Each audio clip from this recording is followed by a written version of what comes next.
Okay, welcome to this episode. We want to discuss about calf management and calf rearing. Calves basically are the future herd.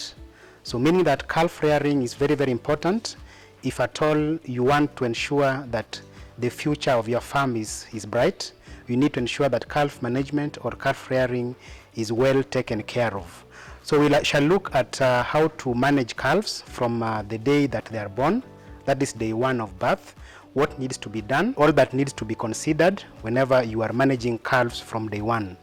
So when the calves are born, the first and the foremost thing to do is to ensure that you are providing enough clean water to this calf, and also most importantly remembering that when calves are born, calves do not have adequate antibodies against infection. So when they're born, they're supposed to be exposed to adequate colostrum, which needs to be fed in the first 24 hours of their life. Also remember that when you don't do this, then the quality of the colostrum normally reduces by an average of 3% every 1 hour, meaning that after 24 hours, the quality of colostrum shall have reduced by 25%. So we need to ensure that you are introducing colostrum in the first 24 hours, that the animal is exposed to an adequate antibodies against infection. So basically we are introducing also milk to this calf. Immediately the colostrum has been given to the calves. Then from there, the first 7 days is very, very crucial for the purposes of immunity build-up through introduction of colostrum to the calf. Then thereafter we ensure that by the second day or the third day we are introducing the starter feeds. So these starter feeds, basically their main target is for rumen development. We want to ensure that, remember that when the calf is born, only one compartment of the rumen is functional, and that is the abomesum. Okay, so when the animal starts to be exposed to starter feeds, then the rumen starts to develop. Remember, when we have a newborn calf, we have a special groove, that is the esophageal groove, that prevents milk from getting into the other 3 compartments of the stomach. It only moves straight away to the abomesum, where it is broken down to provide energy. But by the 3rd day, when we introduce the starter feeds, the idea is to ensure that we are now developing the rumen. The rumen basically has 2 main constituents in it. Number 1, we are looking at the papillae of the rumen, that is normally located in the ruminal mucosal layer of the rumen. Basically, they are just like finger-like projections, and also being divided into cells using what looks like small pillars into cells. So we want to ensure that we are populating the rumen with adequate ruminal microflora or microbiota, so that this will be able to aid in rumination. So this starts from as early as the 3rd day, the starter feeds, so that the rumen begins to develop. We are so doing by introducing the microbes into the rumen. Similarly, with the introduction of clean drinking water, then the rumen commences in terms of development.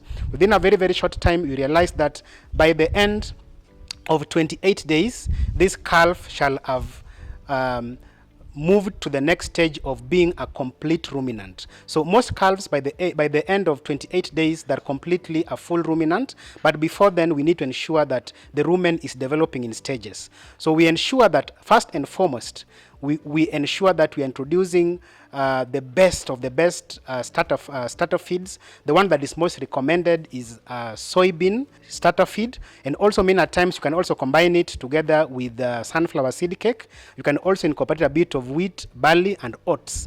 But sometimes many people often introduce corns to the calves, but sometimes there's a little bit of some caution when introducing corns because of possibility of mycotoxins in corns. So whenever you're introducing corns, you have to be very careful lest to introduce corns that have issues with mycotoxins.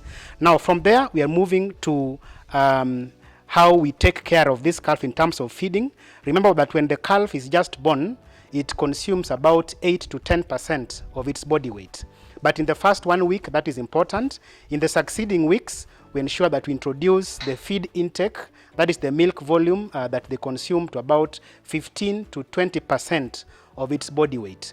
So what are we looking at? We're looking at fast growth rate, because we want to ensure that at the point of peak milk intake, that is about 1.5 months, we want to ensure that this calf is growing and getting enough energy for the purposes of body maintenance and also for growth.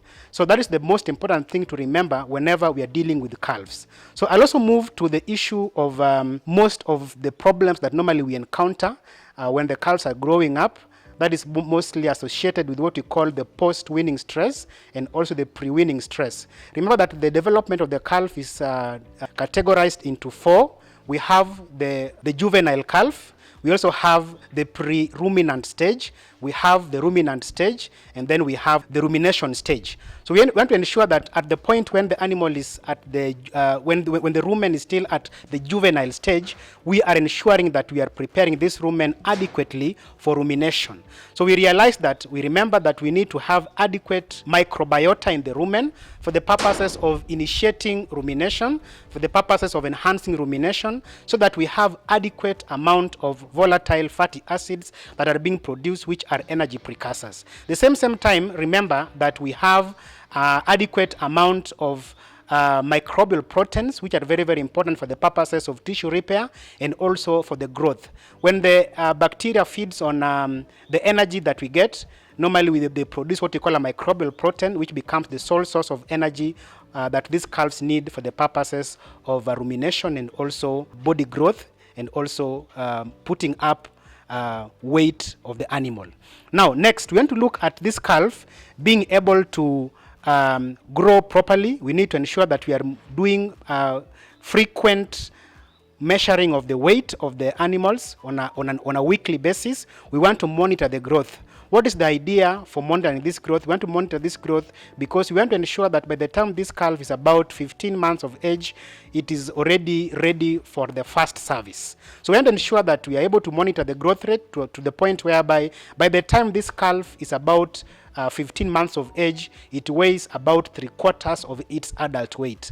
This is the correct weight at first service, so that by the time the animal is at mature weight, then it has the correct weight, and also it has adequate ruminal space for the purposes of rumination and production of sufficient amount of energy.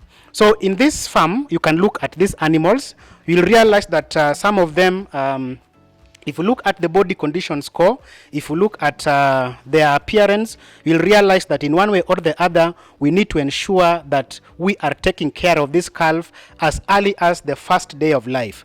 If we don't ensure that the calves are taken good care of at the first early stages of life, then we experience problems with the stunted growth of calves. And therefore, you're not able to achieve the first weight at first service at about 15 months of age. It will take longer than normal for this calf to begin showing interest of service or signs of heat. That will become a major loss to any particular farm. Now, the common challenges that many farms experience in calf rearing, being the most important, is that many farmers, they wait for a very, very long time before they can expose the animals to starter feeds and also a bit of clean fodder for the purposes of ruminal development. So you find out when you introduce the starter feed when it is late, and when also you introduce clean fodder when it is late, then you delay the ruminal development process, and you will find that it will take a long time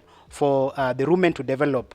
So by the time that you are now exposing these calves to fodder, you find out that they experience more or less issues to do with post-weaning stress, and therefore this normally affects their growth rate. Many times you'll find that most animals will be stunted in growth, and also their body condition score will be wanting, will be quite low. Similarly, you'll find that their body structure as well as the appearance of the animal looks a little bit more dejected, and the animal is not growing in the right way that would expect to grow.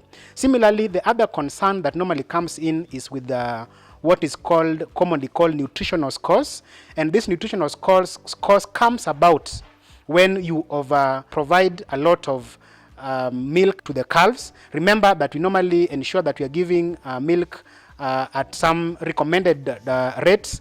Probably about the first few days of life, we recommend that the milk be given at about 4 to 5 liters a day, which normally increases to about 6 to 8 liters at the first 1.5 months. Then gradually it begins to decline.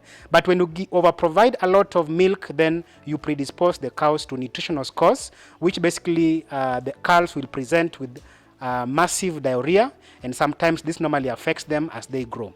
Now, for the solutions, remember that the idea for the calves is to ensure that this calf grows very well.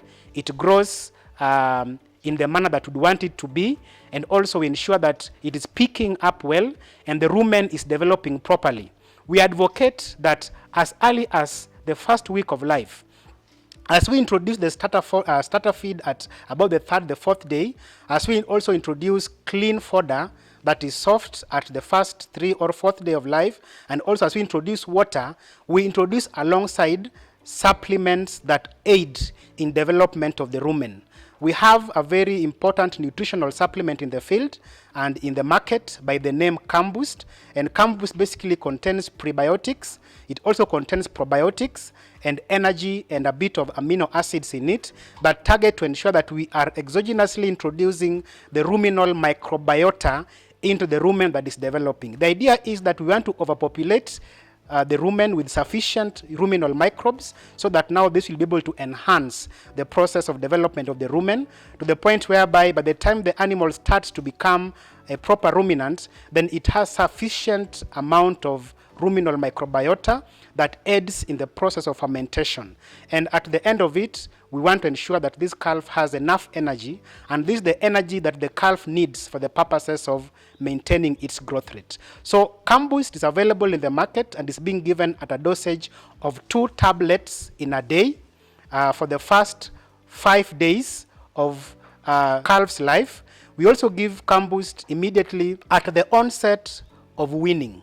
We want to ensure that by the time that the animal is properly weaned, then the rumen is adequately functional, and the rumen is able to ferment fodder in the manner that we'd recommend, and therefore by default will have adequate amount of energy that this calf needs for the purposes of growth. So when the animal also at the post-weaning stage, we also recommend that you also give Calves at a rate of 2 tablets in a day for the first 3 to 5 days post-weaning. That is all we had for you today. Until next time, my name is Dr. Nicky Omolo. Thank you very much for watching.